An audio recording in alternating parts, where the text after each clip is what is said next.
सभी को नमस्कार। मैं डॉक्टर विनोद कुमार यादव आज एक नए वीडियो के साथ आप लोगों के समक्ष प्रस्तुत हूँ।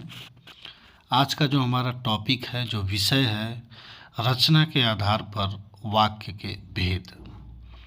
ट्रिक के साथ इसका हम अध्ययन करेंगे। कम से कम समय में हम रचना के आधार पर वाक्य का अध्ययन कर पाएंगे।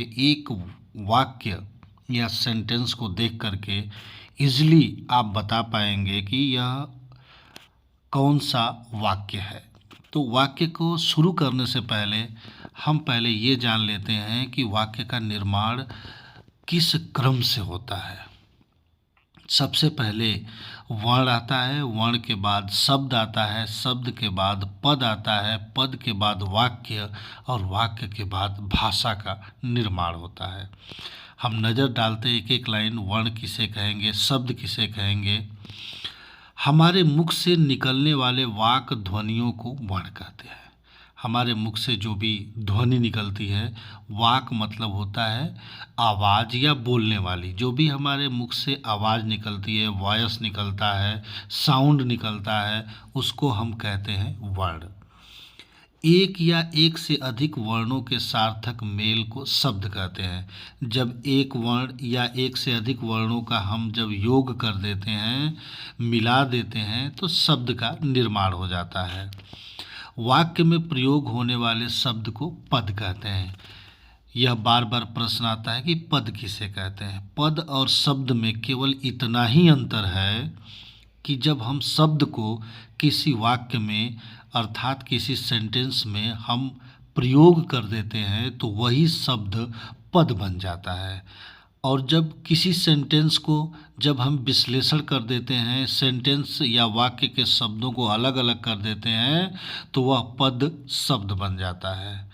तो मुझे लग रहा है ज़रूर आप लोगों को समझ में आया होगा। शब्द और पद में फिर से बताते हैं, केवल यही अंतर है कि किसी भी वाक्य में जब हम शब्द का प्रयोग करते हैं, यूज कर देते हैं, तो वही शब्द पद बन जाता है। और जब हम उस पद को सेंटेंस के बाहर कर देते हैं, वाक्य से अलग कर देते हैं, तो वह शब्द बन जाता है। इसके बाद हमारा वाक्य आता है।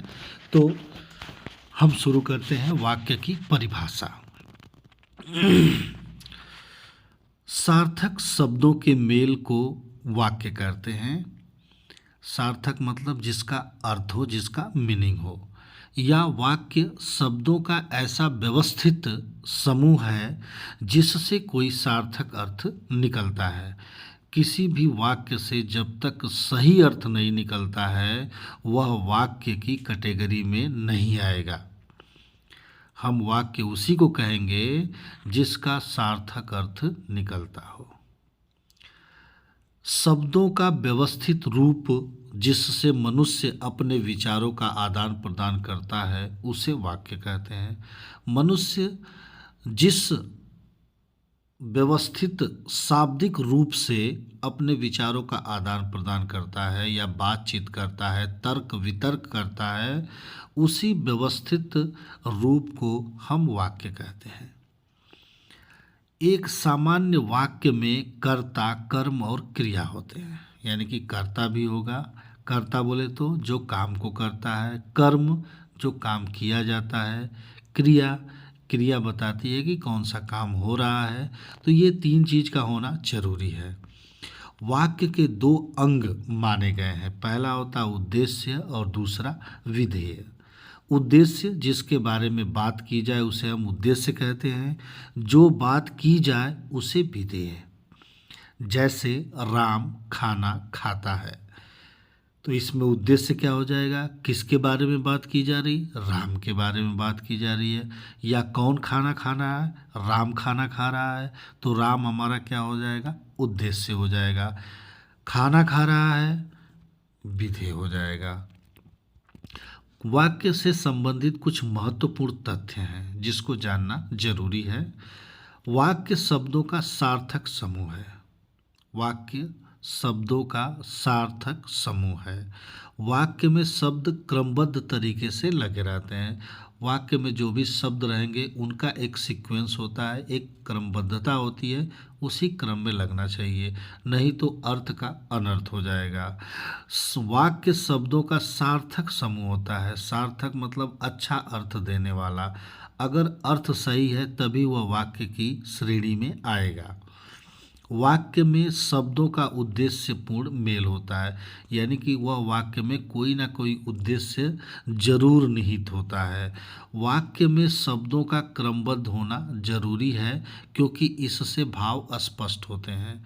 क्रमबद्ध होना या एक सीक्वेंस में होना इसीलिए ज़रूरी है कि जो हम भाव, जो हम अर्थ चाहते हैं वह पूर्णतः प्राप्त होता है। वाक्य में कोई भी शब्द कम नहीं होना चाहिए। कभी कभी हम कोई जब वाक्य पढ़ते हैं, कोई सेंटेंस पढ़ते हैं, तो लगता है कि नहीं, एक यह शब्द होना जरूरी था, तो इसलिए शब्द की कमी नहीं करना चाहिए। वाक्य में शब्द का सही क्रम होना जरूरी है।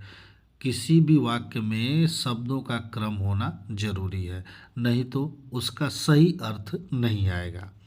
अब चलते हैं अपने मूल उद्देश्य पे, रचना के आधार पे वाक्य के भेद। तो रचना के आधार पे वाक्य के 3 भेद होते हैं। सरल वाक्य या साधारण वाक्य भी कहते हैं, संयुक्त वाक्य, मिश्र वाक्य। सरल वाक्य जिस वाक्य में एक क्रिया होती है और एक कर्ता होता है उसे सरल वाक्य या साधारण वाक्य कहते हैं। या इसमें एक उद्देश्य होगा और एक ही विधेय होगा। जैसे राम रोकर चुप हो गया, सूर्योदय होने पर पक्षी बोलने लगे। एक ही उद्देश्य है और एक ही विधेय है। जैसे राम रोकर चुप हो गया, इसमें उद्देश्य राम हो गया, रोकर चुप हो गया विधेय हो गया। मोहन रात को सो गया, मोहन उद्देश्य हो गया, रात को सो गया विधेय हो गया।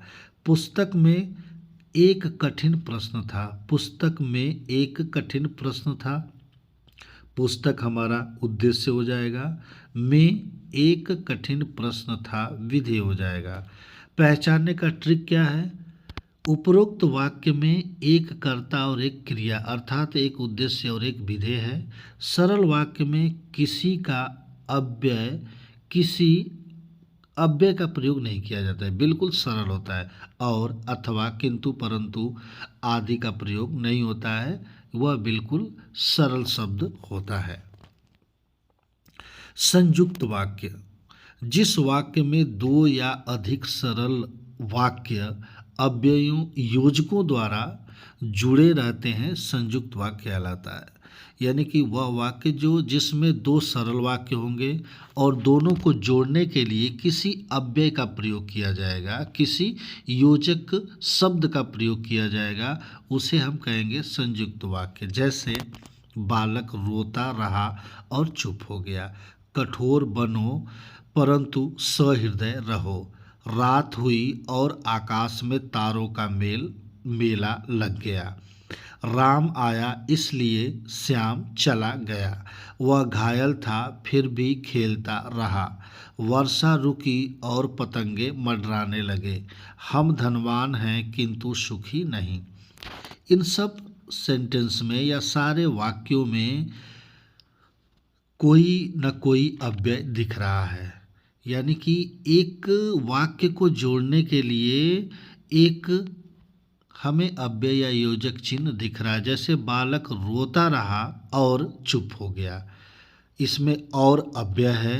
कठोर बनो परंतु सहृदय रहो, कठोर बनो पहला सेंटेंस, सहृदय रहो दूसरा सेंटेंस, दोनों को जोड़ने के लिए परंतु अव्यय का प्रयोग हुआ है। रात हुई पहला सेंटेंस हो गया, आकाश में तारों का मेला लग गया दूसरा सेंटेंस हो गया, इसको जोड़ने के लिए और का प्रयोग किया गया है। राम आया पहला हमारा वाक्य हो गया, दूसरा श्याम चला गया, इन दोनों को जोड़ने के लिए अव्यय का प्रयोग किया गया इसलिए। तो नीचे भी ऐसे ही अव्यय का प्रयोग किया गया है। पहचानने का हमारा ट्रिक क्या है? यानी कि किसी भी सेंटेंस में अगर बीच में और, एवं, तथा, या, अथवा, इसलिए, अतः, फिर भी, तो, नहीं, किंतु, परंतु, मगर, लेकिन आदि आए तो समझ लेना चाहिए वाक्य संयुक्त वाक्य है। ये पहचानने का ट्रिक है। अगर सेंटेंस में, अगर वाक्य में, अगर यह बीच में अव्यय आता है या ऐसे शब्द आते हैं तो हमें समझ लेना चाहिए कि हमारा जो यह वाक्य है यह मिश्र वाक्य है, संयुक्त वाक्य है। मिश्र वाक्य क्या होगा? वह वाक्य जिसमें एक प्रधान उपवाक्य हो और साथ में कई उपवाक्य प्रधान उपवाक्य पर आश्रित हों। यानी कि एक प्रधान वाक्य होगा, उसके ऊपर कई उपवाक्य आश्रित होंगे, यानी कि उसके ऊपर डिपेंड होंगे, उसे हम मिश्र वाक्य कहते हैं। यानी कि यह तो जाहिर हो गया कि एक नहीं, दो नहीं, तीन नहीं, चार भी हो सकता है, तीन भी हो सकता है, पांच भी हो सकता है, लेकिन एक इसमें प्रधान वाक्य होगा जिसके ऊपर सारे वाक्य आश्रित होंगे या डिपेंड होंगे। यह उपवाक्य आपस में योजकों द्वारा जुड़े होते हैं। इनको भी जोड़ने के लिए योजक चिन्ह का या अव्ययों का प्रयोग किया जाता है। एग्जाम्पल, जैसे ही बम फटा अफरा तफरी मच गई। जो शक्तिशाली होता है उसी की चलती है। तो पहला है जैसे ही बम फटा अफरा तफरी मच गई। जैसे ही बम फटा अफरा तफरी मच गई। 3 सेंटेंस हमें दिख रहा है। जो शक्तिशाली होता है उसी की चलती है। जो अपने आप में क्या है? एक सेंटेंस है, एक वाक्य है। शक्तिशाली होता है दूसरा, तीसरा क्या है? उसी की चलती है। इस तरह से मैंने एक व्यक्ति देखा जो बहुत लंबा था। इन सारे वाक्यों में हमने एक ट्रिक दिया हुआ है जिन ट्रिक को याद करके हम इजीली पहचान सकते हैं कि मिश्र वाक्य है या कौन सा वाक्य है। अगर वाक्य में क्योंकि, जितना, उतना, जैसा, वैसा, जब, तब, जहाँ, वहाँ, जिधर, उधर, अगर, यदि, तथापि, जैसे ही, ज्यों ही, जो ही आदि आए तो समझ लेना चाहिए मिश्र वाक्य है। अगर इतना हम याद कर लेते हैं तो आराम से हम वाक्य को पहचान पाएंगे कि वास्तव में यह वाक्य कौन सा है। तो वाक्य में क्योंकि, जितना, उतना, जैसा, वैसा, जब, तब, जहाँ, वहाँ, जिधर, उधर, तथापि, जैसे ही, जो आदि आए तो हमें समझ लेना चाहिए कि वाक्य हमारा क्या है? मिश्र वाक्य। जैसे हम देखते हैं, जैसे ही पहले ही आ गया, जैसे ही, तो समझ लेना चाहिए मिश्र वाक्य है। जो आ गया, जो शक्तिशाली, जो आ गया, जो बोले तो हमारे पहचानने के ट्रिक में दिया हुआ है जो, तो ये क्या हो गया? हमारा मिश्र वाक्य हो गया। मैंने एक व्यक्ति देखा जो बहुत लंबा था। यदि मैं, यदि आ गया, जो आ गया, मोहन ने समझाया वैसे ही, इसलिए मिश्र वाक्य है। वह लड़का जो गांव में गया था बीमार हो गया। वह लड़का जो आ गया, इसलिए क्या हो गया? मिश्र वाक्य। जब गली में शोर हुआ तब सब लोग बाहर आए। जब और तब दोनों आ गए, इसलिए मिश्र वाक्य होगा। तो मैं उम्मीद करता हूँ विद्यार्थियों, आप लोगों को इस वीडियो से ज़रूर लाभ होगा। आप इस अव्यय के ट्रिक को याद करिए। ट्रिक अगर याद है तो सेंटेंस पहचानने में, वाक्य को पहचानने में कोई भी आपको दिक्कत नहीं होगी। सरल वाक्य बिल्कुल सरल होता है, उसमें अव्यय का प्रयोग नहीं किया जाता है। केवल एक कर्ता, एक क्रिया होती है या एक उद्देश्य और एक विधेय होता है। संयुक्त वाक्य में 2 सेंटेंस होंगे, 2 वाक्य होगा जिनको जोड़ने के लिए अव्यय का प्रयोग किया जाएगा या अव्यय शब्दों का प्रयोग किया जाता है। उनको याद कर लेना है, मैंने दिया हुआ है। मिश्र वाक्य में एक केवल प्रधान यानी कि मेन वाक्य होगा, उसके डिपेंड या उसके ऊपर डिपेंड या आश्रित कई वाक्य हो सकते हैं। उनको भी पहचानने के लिए मैंने ट्रिक दे दिया है। इन शब्दों को याद करके आप आसानी से समझ जाएंगे कि मिश्र वाक्य, संयुक्त वाक्य और सरल वाक्य कैसे पहचानेंगे या क्या होता है। तो उम्मीद करता हूँ आप लोग इस वीडियो से ज़रूर लाभ उठाएंगे। तो इसी के साथ मैं वीडियो बंद करता हूँ। बहुत बहुत धन्यवाद। नमस्कार सभी को।